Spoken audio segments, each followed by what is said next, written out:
A very warm welcome to this edition of our program, Let's Talk Health Cardiology Queries. I'm Nidhi Kumar and you're watching India Science.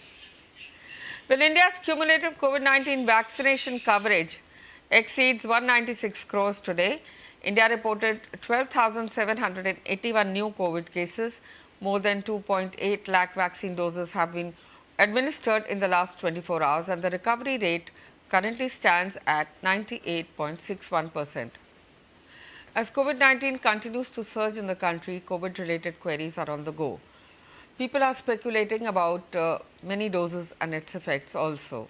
In this program, where we take your questions from Facebook and YouTube Live, today we are joined by the very eminent Dr. Sundeep Mishra, Vice Chancellor and President, AIIMS University and Director, Cardiological Sciences at the AIIMS Hospital, Jaipur. Many thanks for joining us and namaste and welcome to India Science, sir. Namaste. Please tell our viewers about the current cardiological disease scenario in India in view of the new cases and the new strains. How do you prioritize cardiological management in such times? Is there any specific protocol that you're following at Jaipur?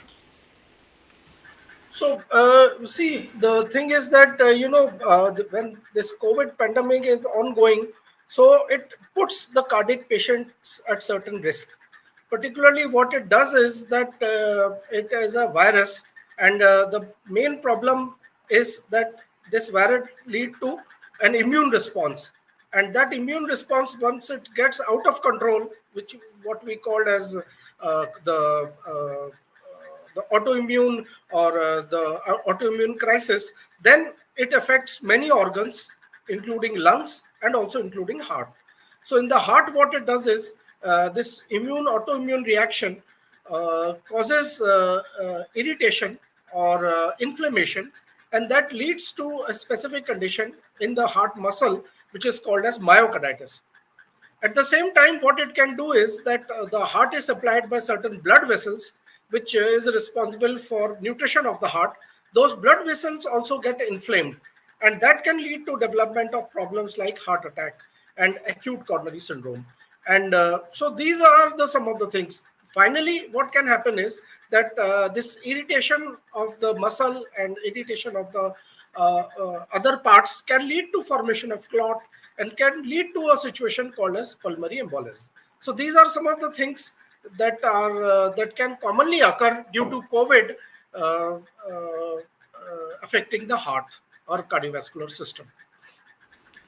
Right, doctor. So that is about protocol. Now I would like to ask you about people who are suffering with cardiac problems during this period. Is it normal to have low blood pressure post COVID-19? So look, the COVID.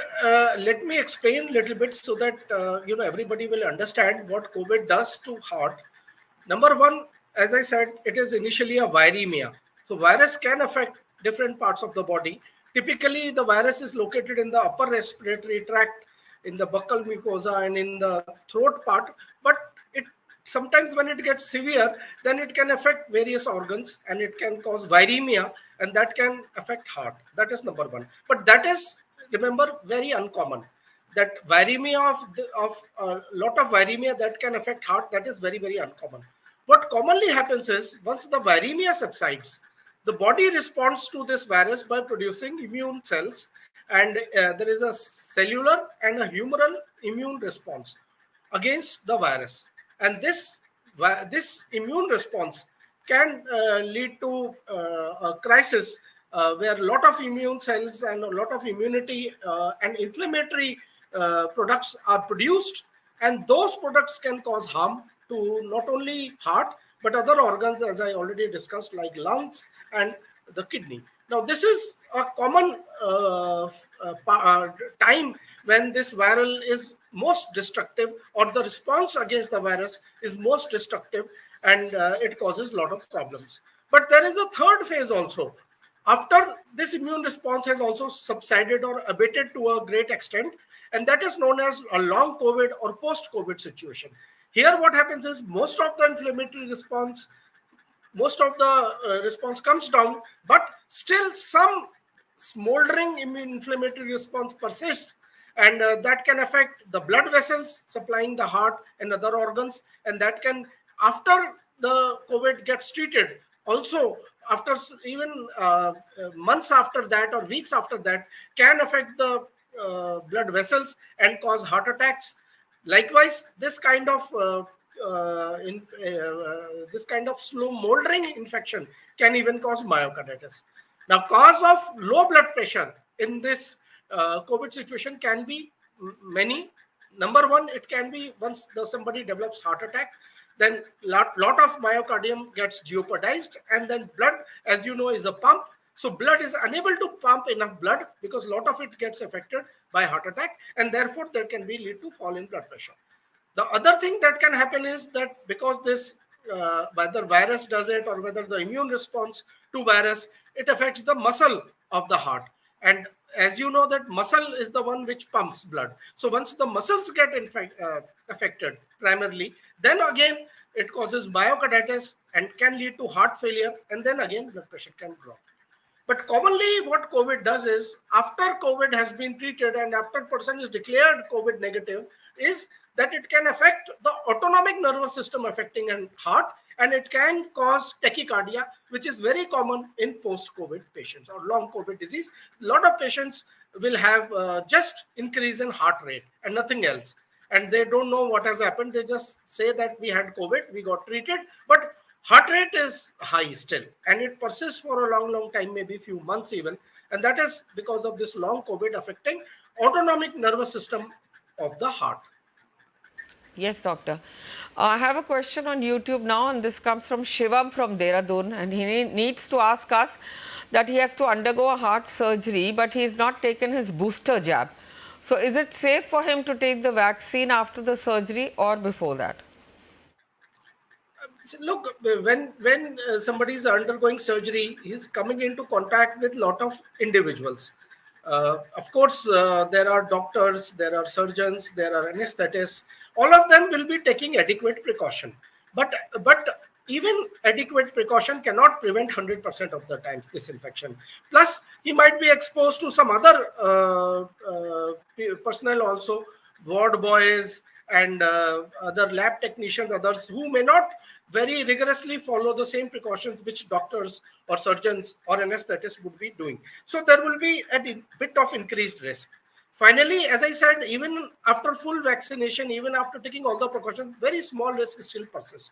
So my feeling is it is better to get the shot before going for any kind of surgery to take care of this additional risk that will happen when somebody comes into contact with a lot of individuals. Absolutely. So Shivam, you get your answer. We have yet another question on YouTube. This time this comes from Dolly from Hyderabad, and she wants to know that her aunt has been diagnosed with arrhythmias. Can you please explain this disease and also the high risks and precautions that she needs to take? So basically, the heart is a pump. Basically, it is, if you boil it down to what it does to the engineering part or the mechanical part, it is a pump. But pump has to be coordinated. That is, blood should flow in only one direction. To make that happen, there is a valve there, which allows blood only to flow in one direction, so that blood does not come back. So that is one mechanism. The other thing is that heart beats rhythmically. So first, the upper part of the heart beats, and then the conduction leads to the lower part of the heart, and then it beats. Once that lower part beats, it pushes blood forward into the aorta or the great vessel and supplies whole of the body, and the valves prevent the blood to come back into the upper chambers. So that coordinated movement happens through the electrical circuitry of the heart. So the heart has got an electric circuit, whereupon when the contraction starts or the beating starts, first the uppermost part contracts and pushes all the blood into the lower part, and then the lower part contracts and pushes all the blood into the great vessels, preventing the valves, preventing the blood from going to the upper part of the heart. So this coordinated electrical activity is very important for proper functioning of the heart. When this coordinated electrical activity is lost because of various reasons, we call it arrhythmia. Now, there are two kinds of rhythm disturbances that can happen. Number one, that the impulse that leads to coordinated contraction does not properly travel down. So it gets blocked somewhere. So once it gets blocked somewhere, whether it gets blocked at the origin or whether it gets blocked at a node, basically, which connects the upper part of the heart called atria with ventricle. So there is in between a node that is called the AV node. So the impulse can get blocked either where it is generated, which is called the sinus, or it can get blocked at the AV node where it is called a complete heart block. So one type of arrhythmias are these slow, and what it does is once this beat cannot conduct properly, it leads to reduction in the heart rate. So normal heart rate we know varies from 60 to 90, but if there are blocks somewhere, then the rate can fall to less than 60, maybe 50, 40, 30, 20 even. So this kind of arrhythmia is called a bradyarrhythmia, whereas it leads to a slower heart rate. The second thing that can happen is that when this electrical conduction is happening, there can be short circuit somewhere. So what can happen is instead of moving forward, it can rotate in a circle. And once it rotates in the circle, and again, once it rotates, it can stimulate the AV node again and again, and then it can lead to tachycardia or tachyarrhythmias. So two types of arrhythmias can happen. Sometimes when short circuits happen, it leads to tachyarrhythmias, or it can even lead to atrial fibrillation, where the atria short circuit happens in the atria, then it can cause atrial fibrillation. It can cause AV and RT when there is a circus kind of short circuit, and when the short circuit happens in the ventricle, it causes ventricular arrhythmia, ventricular tachycardia, or even ventricular fibrillation. Please note that once ventricular fibrillation happens in heart, the person can die. So the immediate treatment at that point of time, once ventricular fibrillation is happening, is a DC shock, a shock that is absolutely necessary. Otherwise, the person can die. So broadly, two types of arrhythmias: bradyarrhythmias, tachyarrhythmias. When bradyarrhythmia appears on the upper part of the heart, it is called sixth sinus disease. When it appears in the lower part of the heart, it is called a AV nodal disease or a complete heart block. And when the tachyarrhythmias happen in the upper part or the atria, it is called atrial fibrillation. When it happens in the lower part, that is ventricle, it can be called ventricular tachycardia or ventricular fibrillation. Yes, sir. Doctor, now I request you to please explain the term stress cardiometry. So normally, look, as I said, what happens is normally heart is supplied by blood vessel. So funny thing about heart is that it is a pump, so it contains a lot of blood inside it. But interestingly, it cannot use this blood for its own nourishment. And that blood is only for pumping, it is not for heart's nourishment. Heart can get nourishment only from special blood vessels that come from great arteries called coronary arteries. So normally, when these arteries get blocked, we develop something called heart attack. And once these arteries are blocked, we can have heart attack, and that is the common thing. But sometimes we get heart attack like situation in the heart, even without these arteries not getting blocked, just merely because of a stress. And that kind of thing is called a stress cardiomyopathy or broken heart, or Takotsubo syndrome it is called. It's called this. So that syndrome can happen even when artery is not blocked, but just because of very severe stress. Yes, doctor. We have another question on our YouTube. Dushyant from Manipur. And he wants to know, sir, although COVID-19 is a primary respiratory disease, 20% of patients develop severe cardiac symptoms with hypertension. Have you had experience with intra-aortic balloon pump or ECMO, or the difference between ECMO and ventricular assisting device in this setting? So, look, what he's trying to ask is that when this infection or inflammation happens of the heart muscle, now it could be because of viremia, which is very, very rare, as I told you. Mostly it is because of the immune response that body mounts against the virus, and that hyperimmune response can lead to affection of the muscles. So there is an inflammation of the muscles. It's kind of like irritation of the muscle or inflammation of the muscle. And once the muscles, heart muscles, which are basically a pump, get inflamed or irritated, they cannot pump properly. So there is a drop in blood pressure, as I told you already. Now, if this blood pressure keeps falling, then person can die. So the only way to salvage this individual is to put a ventricular assisted device, something which can help ventricle in pumping blood. So there are various kinds of these devices. The simplest one is IABP, or intra-aortic balloon pump, where what happens is that because the ventricle is pumping into aorta, so there is a small pump in the aorta which can take away some of the function of the uh, ventricle and help ventricle do the correct thing, that is the push the blood forward, and so it can to some extent maintain the blood pressure. But when the depression is very severe, then this outside pump may not help that much, and then you may require pump inside the ventricle. And so that pump inside the ventricle is called a ventricular assist device that you may require in a severe situation. And then finally what happens is that normally the left side of heart is important for pumping, and that is what pumps, but right side of the heart is responsible for pumping blood into the lungs. When there is lot of depression, then both sides of the heart stop pumping, and then you may require something called ECMO, which can pump blood both in the right and the left side. So depending on the severity of the situation and depending on type of depression, whether it is only ventricular depression or whether it is whether it is only left ventricular depression or whether there is some right side also involved, you can put any of these devices. So at All India Institute of Medical Sciences and many other places where I'm now in NIMS University, also we have these pumps. The intra-aortic balloon pumps are available, and we use them extensively to salvage these kind of situations. Although commonly you require this pump for heart attack kind of situations, where because of heart attack the heart does not pump enough blood, or when somebody is going for bypass surgery, then temporarily you may want to support, give the support of heart, because temporarily you have to stop the heart, and therefore at that point of time you could use these intra-aortic balloon pumps and other kind of devices surgically. Yes, doctor.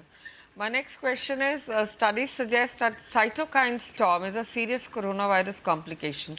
What exactly is a cytokine storm and how does it affect the heart, sir?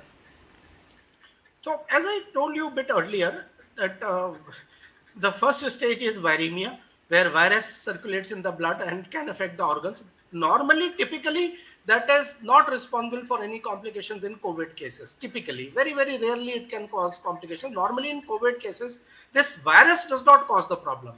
It is the defense mechanism that body mounts against the virus that is actually harming the body itself. And that is why we call it autoimmune response.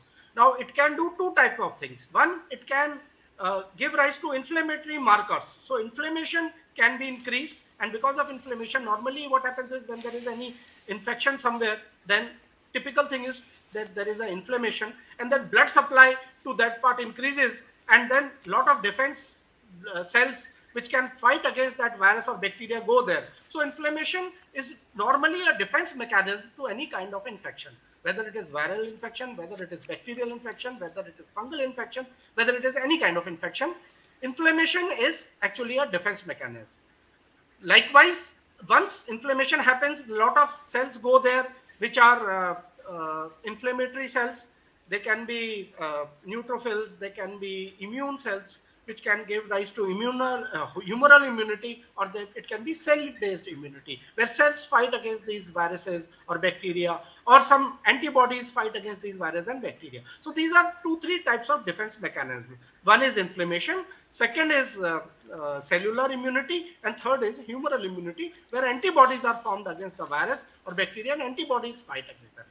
Now, what happens in COVID, unfortunately, is that many cases this difference response is out of proportion and much more than what is required to just beat the virus. So it is a overreaction by the body actually, and that overreaction leads to a lot of production of cytokines, which are these inflammatory markers. And basically what it means is when cytokine storm is happening, that a lot of inflammation is happening, which is much out of proportion to what is required to just beat the virus. It is much more than that, and that excessive response actually not only beats the virus but also starts acting against our own body, and that is why it is called auto, means against our own body. This inflammation starts acting, and likewise the immunity also starts acting, and that thing is known as cytokine storm. And typically with COVID, cytokine storm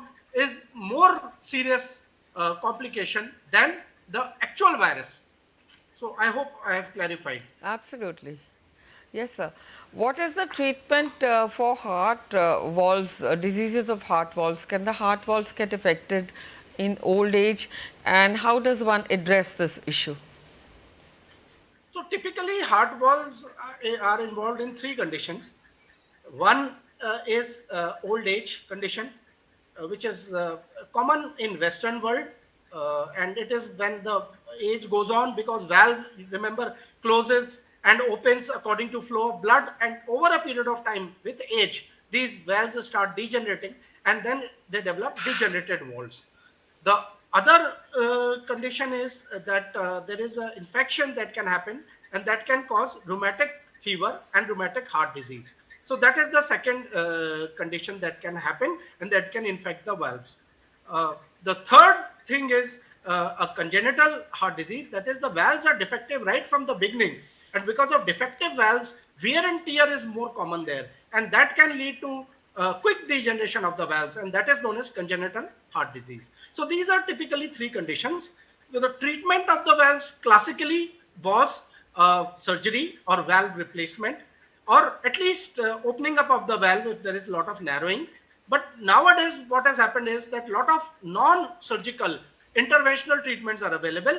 You could do balloon dilatation if there is a narrow valve, or you could even do a valve replacement, percutaneous valve replacement, percutaneous aortic valve replacement, and percutaneous mitral valve replacement, or even tricuspid valve replacement, without doing surgery. Just from the groin you can insert a uh, artificial valve inside the valve.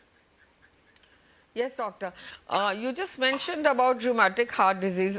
Interestingly, my next question is that only. How does one we get to know if he or she has a congenital or a rheumatic heart disease? What is the basic way of addressing these, if not concerned with the valves? Yeah, so basically, valve disease is one type of either congenital heart disease or rheumatic heart disease. There can be other types of diseases as well. Rheumatic heart disease mostly is a valve disease. It can cause some other things. It can cause rheumatic fever, myocarditis also sometimes, or rarely it can cause some other kind of complications. But not typically, rheumatic heart disease is mostly a valve disease. But congenital disease can be many things. It can either be narrowing of the valves, or it can even be holes inside the heart. So that can also happen. So congenital disease are broadly classified into either narrowings or holes. So holes have other set of treatment, narrowings have got, or leakages have got a different type of treatment. Now, how to diagnose them? Typically, as I said, congenital heart disease are present right from the birth, and they keep happening over a period of time. But rheumatic heart disease are usually acquired in a school going age. So typically, about 5 to 15 years, when children go to school, at that point of time, they may acquire the rheumatic heart disease or rheumatic fever, and that leads to rheumatic heart disease. How to diagnose them? I think the best way to do it is by echocardiography. And there are certain signs which, if present, take you to the diagnosis of uh, congenital heart disease, and there are certain other signs in the echocardiography which can take you to the diagnosis of rheumatic heart disease. Although there are certain criteria set for diagnosing rheumatic heart disease or rheumatic fever at least, but I mean, simply nowadays cardiologists, if they are good, then they can, by just doing echocardiography, differentiate between these two conditions. Yes, doctor. My next question now is about the aortic valve disease.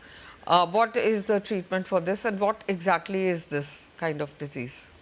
So basically, if you remember, I told you that it is the ventricle which pushes blood, particularly the left ventricle, which pushes blood into the great arteries which supply a whole of the body. Again, when the between the ventricle and the great vessel which supplies the blood, which is called aorta in technical language, there is a valve there. So that blood flows only in the forward direction from the ventricle into aorta. Now that valve is called as aortic valve.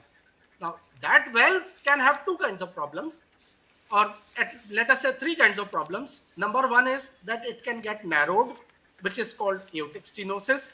or this can get leaking, which is called regurgitation, or non-coapting or leaking, that is called regurgitation. And third thing is that some infection can develop on the valves called bacterial endocarditis. So these three kind of things can happen. And treatment for the first type, which is the narrowing, nowadays is either surgery, bypass surgery, you can replace the valve, or as I told you, you can do a percutaneous valve replacement. For leakage, generally majority of the cases you would go for surgery. There are some situations where you could even put a valve there. But for infection, first of all, you try to treat infection by giving antibiotics for 6 weeks or more. And if the infection gets treated, then that is okay. If it does not get treated, or if it gets worse during the course of treatment, you might have to do a surgery for infective endocarditis. Yes, doctor.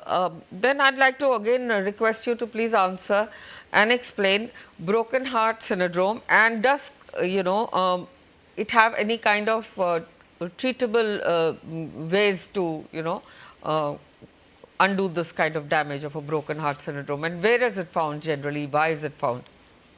So broken heart is also kind of a stress myopathy. In original term was Takotsubo cardiomyopathy, where even though there is no blockage in the coronary arteries, the heart muscles get suddenly weak because of excessive stress. And so broken heart because somebody, some let us say a wife runs away, or some lover goes away, then the heart gets broken. Actually what it means is there is a lot of stress, and that stress can lead to this kind of situation where it mimics, or it looks like a heart attack, but if you do angiography, you realize that coronary arteries are normal. Now, the good news is that majority of the cases, they become normal on their own if you just take care of the stress and just reassure the patient. Then by themselves, these hearts can recover because there is no organic problem, there is no blockade, etc. anywhere. So it gets recovered by its own. You just have to wait, and majority of the cases it recovers. Sir, I'd like to ask you now, what is the accuracy level of the local oximeters? I'm not sure whether this is the right question, but it's come to us. So I think it depends on the companies.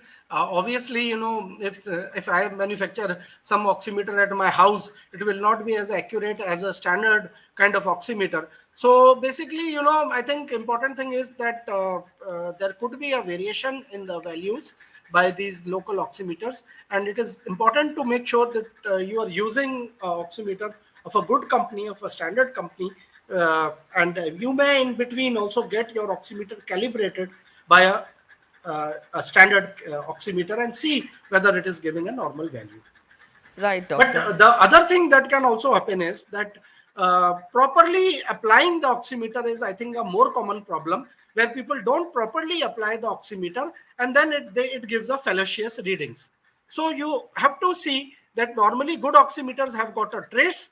So unless you see a good trace, the value of oximeter should not be taken as final. Right, doctor. And now I come to another YouTube question. This time it's coming from Kerala, and Ananya wants to know, is swelling in both lower legs a sign of heart failure? And she also wants to know, what is pericarditis? So swelling in both lower limbs can be one of the causes, can be heart failure, and actually a pretty common cause. But there can be some other causes also. There can be a lot of other causes also, actually, as a matter of fact. And it could be because of, let us say, weak liver, that can also cause swelling, or it can be because of kidney failure, that can also cause swelling. And then of course it can be because of heart failure, as I told. It could be even because of pure simple albumin deficiency, the protein being less in the blood, that even that can lead to swelling in the both lower limbs. So it depends on the context of this swelling and what other things are associated with it. If breathlessness is associated, and if you do echocardiography and you demonstrate left ventricular dysfunction and heart failure, then it is because of heart failure. But if you don't find that you find that there is a swelling in lower limb, but heart is normal, then you have to look for other causes. You may have to look for kidney causes, or you may have to look for liver causes, and you may have to look for other causes. And pericarditis? three chambers. The innermost layer is endocardium, of which the valves are made. So remember, valves are made of this particular inner layer of the heart, which is not muscle. So remember, it is not a muscular layer. It is called endocardium. The, the second layer is myocardium, which is the muscle. And this is the muscle part, which is actually the pump part of the heart, which can pump blood. And the third outermost layer is called, which is encasing this muscle, that is called pericardium. And that pericardium is a thin layer which protects heart from all the other organs inside the body, and prevents the contact between myocardium and rest of the organs of the body. So this particular thin layer is called pericardium. Sometimes, there can be two kind of problems with this particular layer. Sometimes there can be inflammation of this outermost layer, which we call pericarditis. And sometimes in between the pericardium and the myocardium, there is a very thin gap, and sometimes fluid can collect inside that small gap, and that fluid is called pericardial effusion, and that can increase in size and can actually press upon heart and cause pericardial tamponade even. So this is the importance of pericardium. Right, doctor. And with that, I'm afraid we're running out of time. In the end, I'd like to thank you, Dr. Sundeep Mishra, for joining us today and sharing your valuable insights and educating us. And with this, friends, this is a wrap on this edition. We'll be back with more interesting episodes. Till then, get vaccinated if you haven't already. Stay safe, keep the mask up. On that note, namaskar, keep watching India Science. Thank you for watching.